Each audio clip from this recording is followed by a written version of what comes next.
Tirumala Enterprises, cement, steel, sanitary and tiles studio. One-stop solution for all your home needs. Rekurti, Karimnagar. ఈరోజే రాష్ట్రంలోని మాజీ సర్పంచ్ అందరూ కూడా వాళ్ళ రాష్ట్ర నాయకులందరూ కూడా వచ్చి వాళ్ళ సమస్యలను చెప్పడం జరిగింది. భారతీయ జనతా పార్టీ మొదటి నుంచి కూడా అంతర్గతంగా పార్టీ ఇంటర్నల్ సమావేశంలో కానీ బహిరంగ సభల్లో కానీ ఎక్కడ సమావేశం జరిగినా కూడా మన రాష్ట్ర నాయకులు అందరూ కూడా తాజా మాజీ సర్పంచ్ల యొక్క సమస్యలు మనం ప్రభుత్వం దృష్టికి తీసుకొచ్చే ప్రయత్నం చేస్తూ ఉన్నాం. మనం దీన్ని అన్ని పార్టీలకు సంబంధించినటువంటి నాయకులు ఉండొచ్చు. సమస్యల్లో కూడా ఇలా తెలంగాణ రాష్ట్రంలో సర్పంచుల బతుకులు నిర్వీర్యం కావడానికి కారకులు ఇవాళ ఈ రెండు పార్టీలు.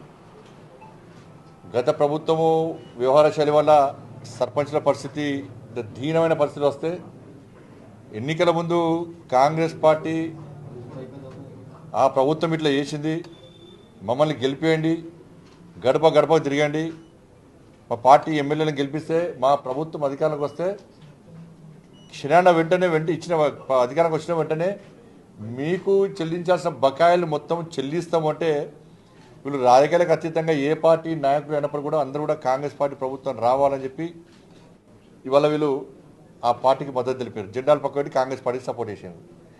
అధికారంలోకి వచ్చిన తర్వాత కాంగ్రెస్ పార్టీ ప్రభుత్వం కనీసం వారి గురించి పట్టించుకున్న పాపన వాళ్ళే. ఇవాళ తెలంగాణ రాష్ట్ర వ్యాప్తంగా 12,000 మందికి పైగా సర్పంచులు ఉన్నారు. దాదాపు 1,300 కోట్ల బకాయిలు ఉన్నాయి. 3 లక్షల నుంచి 1.5 2 కోట్ల వరకు కూడా బకాయిలు ఉన్నాయి. ఇలా సర్పంచులు పరిచయం చేసుకుంటే నా పేరు ఫలానా గ్రామ సర్పంచ్, ఇన్ని కోట్ల బకాయిలు ఉన్నాయి అని చెప్పుకునే పరిస్థితి వచ్చింది. ఇలా గ్రామాలలో ఇంతో అంతో అభివృద్ధి జరిగిందంటే అది కేంద్ర ప్రభుత్వ నిధులు మాత్రమే, ఈజీఎస్ నిధులు మేము.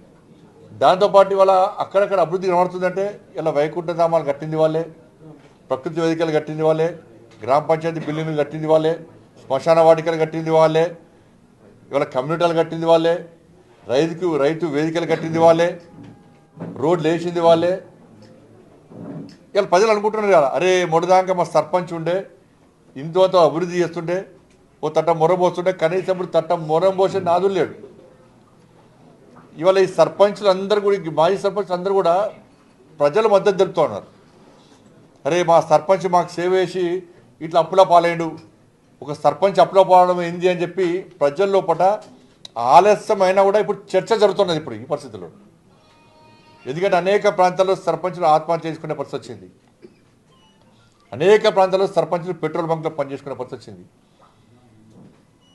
అనేక మంది సర్పంచులు ఇలా పొట్ట చెదరుకుని ఇలా దుబాయ్ మస్కర్లకు పోయి పొట్ట కూటి కోసం, కుటుంబాన్ని పోషణ కోసం, ఉన్న అప్పులు తీర్చుకోవడానికి కోసం పోయే పరిస్థితి వచ్చింది, విదేశాలు పోయే పరిస్థితి వచ్చింది. అంతకుముందు ఇంట్లో అప్పుల పాలైతే ఏదో పోయి దుబాయ్ మస్కర్ పోయి ఉద్యోగం చేస్తే అప్పులు తీసుకోవడం. ఇప్పుడు సర్పంచ్ అప్పుల పాలైన సర్పంచ్ కూడా విదేశాలు పోయే పరిస్థితి వచ్చింది ఉద్యోగం చేసుకోవడానికి. గత నిరుద్యోగులు పోదురు, ఇలా మాజీ సర్పంచ్ పోయే పరిస్థితి వచ్చింది వాళ్ళు. కానీ ఇటువంటి పరిస్థితుల్లో కాంగ్రెస్ పార్టీ ప్రభుత్వం అధికారంలో రాకముందు ఇచ్చిన హామీని నెరవేర్చుకోవాల్సిన బాధ్యత ప్రభుత్వం మీద ఉంది. వాళ్ళు అనుకుంటారు కావచ్చు వీళ్ళకి చేస్తేంది, వీళ్ళకి చేస్తే ఫాయిదా లేదు, చేయకుండా నష్టం లేదు, వీళ్ళతో ఏమవుతుంది అని చెప్పి ప్రభుత్వం మైండ్లో కొంచెం ఉన్నట్టున్నది, రాష్ట్ర ముఖ్యమంత్రి మైండ్లో కొంచెం ఉన్నట్టున్నది. అందుకే 1,300 కోట్లు ఎందుకు ఇవ్వాలనుకుంటున్నాడు. కానీ ఒక్కడికి గుర్తుంచుకోవాలి, రాష్ట్ర ప్రభుత్వం గుర్తుంచుకోవాలి. ఇవాళ ఈ సర్పంచ్ల మీద సానుభూతి ఉన్నారు ప్రజల లోపల. ప్లస్ ఈ సర్పంచ్లు అందరూ ప్రజా అభిమానులతో గెలిచిన వాళ్ళు అందరూ కూడా ఇక్కడ రిగ్గింగ్ చేసో, బాక్స్లు ఎత్తుకపోయో, 6 గ్యారెంటీలు దొంగ హామీలు ఇచ్చి గెలిచినోళ్ళు కాదు. వాళ్ళు ప్రజల చేత ఎన్నుకోబడ్డారు, ఏ పడినప్పటికీ ప్రజల చేత ఎన్నుకోబడ్డారు, ప్రజలకు సేవ చేసారు. వాళ్ళు ఎన్నికల ముందు ఇచ్చినవి, గెలిచే ముందు ఇచ్చిన హామీలు మొత్తం నెరవేర్చారు. ఇలా ప్రభుత్వాలను నమ్మి, నాయకులను నమ్మి వాళ్ళ అభివృద్ధి పనులు చేస్తే వాళ్ళ బతుకులు బర్బాద్ అయిపోయినాయి వాళ్ళ పరిస్థితి. కాబట్టి వాళ్ళ ప్రజల మద్దతు వాళ్ళకు ఉంది. వాళ్ళకి ప్రజల దగ్గర పోతున్నట్టున్నారు. ఇక వాళ్ళు వీళ్ళు ఇట్లా ప్రజల దగ్గర పోతే ఈ ప్రభుత్వాన్ని కాపాడు యువతరం కాదు. ఇతర ఉద్యమాలు వేరు, ఈ ఉద్యమం వేరు. కాబట్టి నేను మళ్ళీ వీళ్ళు కూడా అప్పీల్ చేస్తున్నాను. నేను మీరు మొన్న అసెంబ్లీ ఎన్నికల్లో మీరు పొరపాటు చేశారు, కాంగ్రెస్ పార్టీని నమ్మి మోసపోయారు. మీరు ఈ గ్రామ పంచాయతీ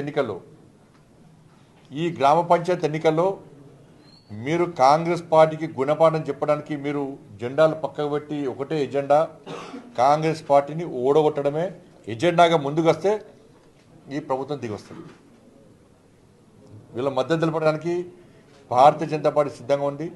వాళ్ళు కూడా ఇప్పుడే చెప్తున్నారు, వాళ్ళు కూడా ప్లాన్ చేసుకుంటారట. వాళ్ళు కూడా ఎందుకంటే మేము మండల స్థాయిలో, జిల్లా స్థాయిలో, రాష్ట్ర స్థాయిలో ఉద్యమం చేస్తున్నామని చెప్పి ప్లాన్ చేస్తామని వాళ్ళు చెప్పుకుంటే ఇప్పుడే చెప్పిన వాళ్ళు.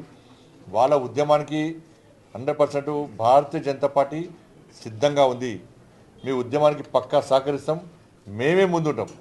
భారతీయ జనతా పార్టీ ఉద్యమంలో పాల్గొంటే, భారతీయ జనతా పార్టీ మీకు మద్దతు చెప్తే రాష్ట్ర ప్రభుత్వం మెడల వంచుడు 100% సాధ్యమే.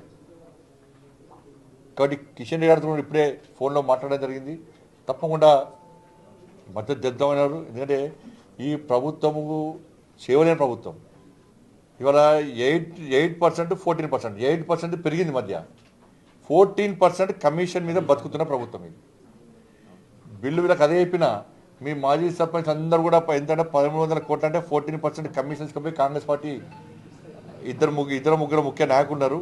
ఈ బిల్లు పేమెంట్ చేయడానికి కాంగ్రెస్ పార్టీ ఒక ముగ్గురు పెట్టుకున్నది, ముగ్గురు సీనియర్ మంత్రులు పెట్టుకున్నారు. చెప్తే వాళ్ళ పేరు కూడా ఎత్తుదలు బయట పెడతాం. వాళ్ళ పేరు కూడా మొత్తం వాళ్ళ మీద రిపోర్ట్ మొత్తం తయారు చేస్తున్నాం. మేము కూడా ఈ ముగ్గురు మంత్రుల రిపోర్ట్ మొత్తం తయారు చేస్తున్నాం, రిపోర్ట్ తెప్పిస్తున్నాం. ఆ మంత్రుల బండారం కూడా పక్కా బయట పెడతాం. మేము 18% నుంచి 14% పోయింది. 14% కమిషన్స్ వంటి వ్యక్తులకు మాత్రమే బిల్ పేమెంట్ జరుగుతున్నది.